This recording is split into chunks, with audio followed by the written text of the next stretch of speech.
जब उसने अपने कमरे में बैठकर रिया के घर में लगे कैमरे से वो फुटेज देखी, तो उसने कभी नहीं सोचा था कि उसकी 2 साल की मोहब्बत का सच ऐसे सामने खड़ा होगा। उसकी मंगेतर का वो सच देखकर आरव की दुनिया ही हिल गई। लेकिन आरव ने बदला नहीं लिया, बल्कि उसने वो किया जो कोई सोच भी नहीं सकता था। सुबह के 10 बजे आरव अपने कमरे में बिस्तर के किनारे बैठा था। कुछ बोरियत महसूस कर रहा था तो सोचा कि देखते हैं कि रिया क्या कर रही है। अगले ही पल उसने खुश होते हुए फोन उठाया और अब स्क्रीन पर एक लाइव कैमरा फीड चल रही थी। लोकेशन रिया का घर। कैमरा लिविंग रूम में लगा था। सोफा साफ दिख रहा था। टेबल, पर्दे, दीवार, सब कुछ सामान्य। कुछ सेकंड तक कुछ नहीं हुआ। फिर दरवाजा धीरे से खुला। रिया अंदर आई। उसने जल्दी से पीछे मुड़कर दरवाजा लॉक किया। आरव ने स्क्रीन को थोड़ा और पास कर लिया। उसका दिल धीरे धीरे तेज धड़कने लगा। रिया ने इधर उधर देखा, जैसे किसी से छुप रही हो। फिर उसने हल्की आवाज में कहा, आ जाओ जल्दी। आरव के माथे पर शिकन आ गई। अगले ही पल एक लड़का अंदर आया, करण। आरव के हाथ ठंडे पड़ गए। वो स्क्रीन को घूरता रह गया। रिया मुस्कुराई और सीधे जाकर करण के गले लग गई। कुछ सेकंड तक दोनों चुप रहे, बस एक दूसरे को कसकर पकड़े हुए। आरव की सांसें भारी हो गईं। फिर रिया की आवाज आई, मुझे डर लग रहा है। करण हल्का सा हंसा, किस बात का? रिया ने धीरे से कहा, अगर आरव को पता चल गया तो? आरव का दिल जैसे रुक गया। करण जोर से हंस पड़ा। अरे वो कुछ नहीं कर पाएगा। रिया ने होंठ दबाते हुए कहा, मुझे वो बिल्कुल पसंद नहीं है। ये सुनते ही आरव की आंखें फैल गईं। रिया आगे बोली, मैं उससे सिर्फ इसलिए शादी कर रही हूं। कुछ सेकंड की चुप्पी। फिर, क्योंकि उसके पास पैसा है। आरव के हाथ कांप गए। करण ने हंसते हुए कहा, तो फिर ठीक है, पैसे उसके और मजे हमारे। दोनों हंस पड़े और फिर एक दूसरे को कसकर गले लगा लिया। आरव ने फोन कसकर पकड़ लिया। उसकी आंखों में अब आंसू नहीं थे, बस एक खालीपन। असल में इस कैमरे के बारे में रिया को नहीं पता था। कुछ दिन पहले उसके घर में चोरी हुई थी, इसलिए उसके पापा ने लिविंग रूम में कैमरे लगवाए थे। आरव ने ही मदद की थी। उसका एक दोस्त सीसीटीवी इंस्टॉल करता था और रिया उस समय हॉस्टल में थी। अभी 4 दिन पहले ही वो अपने घर आई थी, स्टडी पूरी करके। मजाक मजाक में आरव ने कैमरों का एक्सेस अपने फोन में भी ले लिया था। तब उसे क्या पता था कि वही एक्सेस एक दिन उसकी पूरी दुनिया बदल देगा। स्क्रीन अभी भी चल रही थी। रिया और करण अब सोफे पर बैठे थे, हंस रहे थे, बात कर रहे थे। लेकिन आरव ने फोन लॉक कर दिया। कमरे में सन्नाटा छा गया। कुछ मिनटों तक वो बिल्कुल हिला तक नहीं। फिर उसने धीरे से सिर उठाया और एक बहुत हल्की सी मुस्कान आई। ठीक है, उसने खुद से कहा, अब खेल शुरू होता है। एक तरफ दोनों की शादी की तैयारियां हो रही थीं और अब दूसरी तरफ आरव ने कुछ और ही सोच लिया था। दोपहर में रिया का कॉल आया, आरव, आज ज्वेलरी देखने चलना है। आरव ने फोन उठाया, हाँ चलता हूं। उसकी आवाज बिल्कुल सामान्य थी, जैसे कुछ हुआ ही नहीं। शाम को दोनों ज्वेलरी शॉप में थे। रिया हर नेकलेस ट्राई कर रही थी। ये कैसा है? ये ज्यादा अच्छा है ना? आरव मुस्कुरा रहा था, लेकिन उसके दिमाग में बार बार वही लाइन गूंज रही थी, मुझे वो बिल्कुल पसंद नहीं है। उस रात आरव अपने कमरे में बैठा था। उसने लैपटॉप खोला और एक फोल्डर बनाया, करण। उसने उसमें सेव करना शुरू किया, कैमरे की रिकॉर्डिंग, करण का चेहरा, टाइमिंग, हर एंगल। फिर उसने करण के बारे में जानकारी निकालनी शुरू की, कहाँ काम करता है, कौन से प्रोजेक्ट पर है, किससे जुड़ा है। कुछ ही घंटों में पूरी फाइल तैयार थी। आरव एक बड़ा बिजनेसमैन था, उसके लिए ये कोई मुश्किल काम नहीं था। आरव ने स्क्रीन को देखा और धीरे से कहा, अब तेरी बर्बादी शुरू। अगले दिन सब कुछ सामान्य था। रिया अपने घर में थी, करण अपने ऑफिस में, और आरव कहीं नहीं दिख रहा था। लेकिन वो हर जगह था। धोखा उसे मिल चुका था। अब वो जवाब देने वाला था, बिना चिल्लाए, बिना हाथ उठाए। और ये तो बस शुरुआत थी। सुबह के 11:20। करण अपने ऑफिस के केबिन में बैठा था। लैपटॉप स्क्रीन पर एक बड़ा प्रोजेक्ट खुला हुआ था। उसके चेहरे पर कॉन्फिडेंस था। उसे लगता था उसकी जिंदगी बिल्कुल सेट है। उसे क्या पता था कि उसी वक्त किसी और की स्क्रीन पर भी वही प्रोजेक्ट खुला हुआ था। आरव अपने आलीशान ऑफिस में कांच की बड़ी खिड़की के सामने खड़ा नीचे पूरे शहर को देख रहा था। उसके पीछे टेबल पर लैपटॉप खुला था और स्क्रीन पर करण की पूरी जिंदगी। सर, आपने जो डेटा मंगवाया था सब मिल गया है, एक आदमी ने कहा। आरव ने बिना मुड़े पूछा, कमजोरी क्या है उसकी? आदमी बोला, सर ये प्रोजेक्ट उसके करियर का सबसे बड़ा मौका है, अगर ये गया तो सब खत्म। आरव हल्का सा मुस्कुराया, तो फिर वहीं से शुरू करते हैं।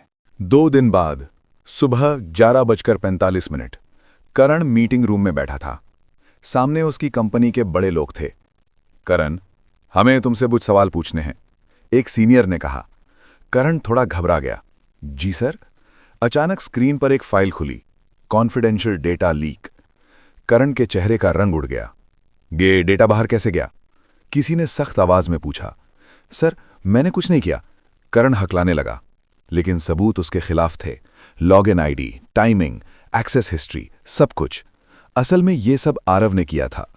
कैमरे की रिकॉर्डिंग से मिले पासवर्ड और उसकी टेक टीम, बस एक क्लिक और करण का पूरा करियर दाव पर। जब तक जांच चल रही है, आप सस्पेंडेड हैं, फैसला सुनाया गया। करण कुर्सी पर बैठा रह गया। उसकी दुनिया पहली बार हिली थी। उधर रिया अपने घर में थी। वो मेहंदी के डिजाइन देख रही थी। फोन पर बोली, करण टेंशन मत लो, सब ठीक हो जाएगा। करण ने गुस्से में कहा, तुम समझ नहीं रही हो, मेरी जॉब चली जाएगी। रिया थोड़ी चिढ़ गई, तो मैं क्या करूं, मैं भी अपनी शादी की तैयारी में लगी हूं। कुछ सेकंड की चुप्पी, फिर करण ने फोन काट दिया। रिया ने फोन देखा और धीरे से बुदबुदाई। ड्रामा करता रहता है। उसे अभी भी नहीं पता था कि तूफान बस शुरू हुआ था। 1 हफ्ते बाद करण अपने घर के बाहर खड़ा था। तभी 2 पुलिस वाले आए। आप करण हैं? जी, करण ने कहा। आपको हमारे साथ चलना होगा। करण चौंक गया। क्यों? तभी एक लड़की सामने आई। यही है वो, उसने कहा। करण की आंखें फैल गईं। ये क्या बोल रही हो?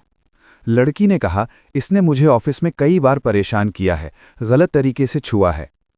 करण के पैरों तले जमीन खिसक गई। आस पड़ोस के लोग बाहर निकल आए। असल में ये भी आरव का प्लान था। उसने उस लड़की को पैसे देकर केस करवाया था। पड़ोसियों की भीड़ जमा हो गई।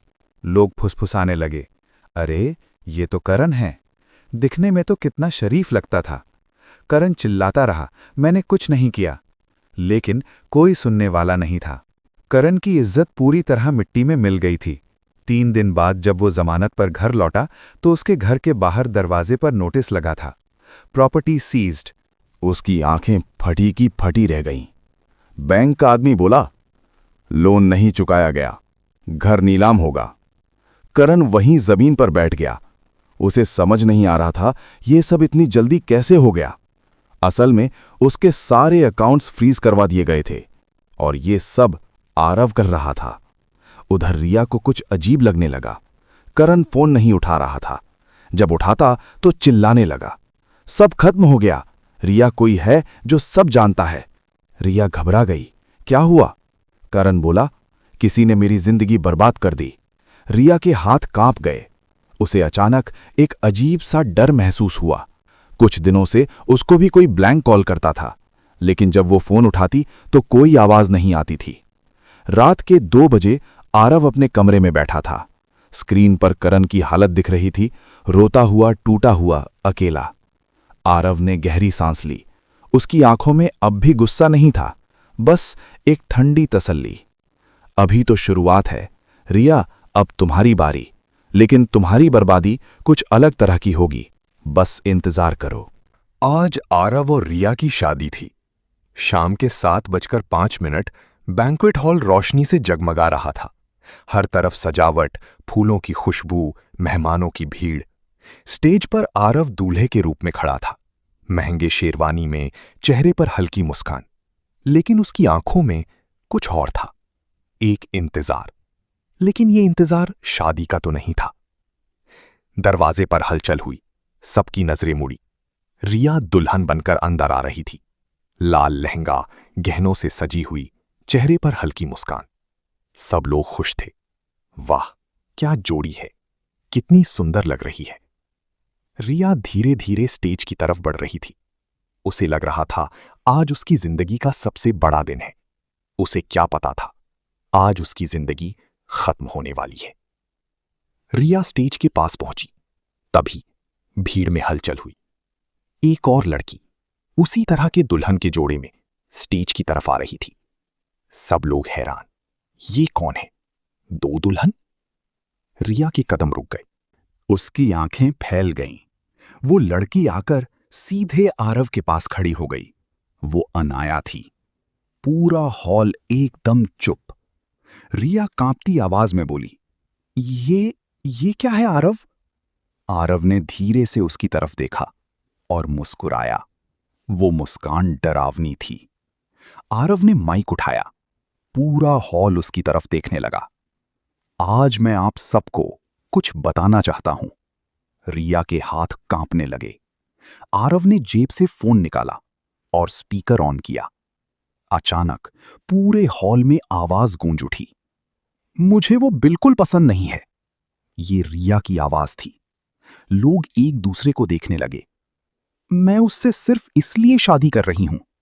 रिया के चेहरे का रंग उड़ गया, क्योंकि उसके पास पैसा है।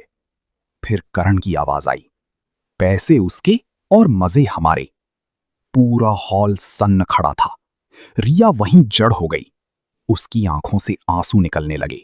आरव ने माइक में कहा, ये है मेरी होने वाली पत्नी की सच्चाई। लोग फुसफुसाने लगे। शर्म नहीं आई? धोखेबाज। रिया रोते हुए बोली, आरव, मैं एक्सप्लेन कर सकती हूं। आरव ने हाथ उठाकर रोक दिया। अब कुछ नहीं बचा एक्सप्लेन करने के लिए। आरव आगे बोला, और जहां तक उसके बॉयफ्रेंड करण की बात है, उसकी नौकरी मैंने खत्म करवाई, उसका घर नीलाम करवाया, उस पर केस भी मैंने ही लगवाया। लोग दंग रह गए। रिया के पैरों तले जमीन खिसक गई। और आज उसकी जिंदगी पूरी तरह खत्म हो चुकी है। आरव ने रिया की तरफ देखा। तुमने मुझे पैसे के लिए चुना था, लेकिन आज मैं तुम्हें कुछ भी नहीं दूंगा। रिया रोते हुए जमीन पर बैठ गई। लोग उसे घूर रहे थे। कुछ लोग तो सच में थू थू करने लगे। आरव ने अनाया की तरफ देखा। वो शांत खड़ी थी। आरव ने उसका हाथ पकड़ा और माइक में बोला, आज मैं उसी लड़की से शादी करूंगा जो मेरे साथ सच में खड़ी रही। पूरा हॉल हैरान। रिया चीख पड़ी, नहीं आरव, मुझे माफ कर दो, मैं तुमसे सच में प्यार करती हूं। आरव हंसा, हां, वो तो मैं इस वीडियो में देख चुका हूं। रिया रो रही थी, पछता रही थी, लेकिन अब बहुत देर हो चुकी थी। पंडित जी भी समझ नहीं पा रहे थे, लेकिन आरव ने साफ कहा, मंत्र पढ़िए। और कुछ ही मिनटों में आरव ने अनाया के गले में मंगलसूत्र डाल दिया। रिया वहीं फर्श पर बैठी थी। उसकी दुनिया उसी स्टेज पर खत्म हो चुकी थी। करण पहले ही बर्बाद हो चुका था और आरव, उसने बदला ले लिया था। लेकिन जब उसने अनाया की तरफ देखा तो उसके अंदर कहीं एक खालीपन अभी भी बाकी था। उसने हमेशा अपनी दुल्हन के रूप में रिया को देखा था, लेकिन आज अनाया उसकी दुल्हन बनी खड़ी थी।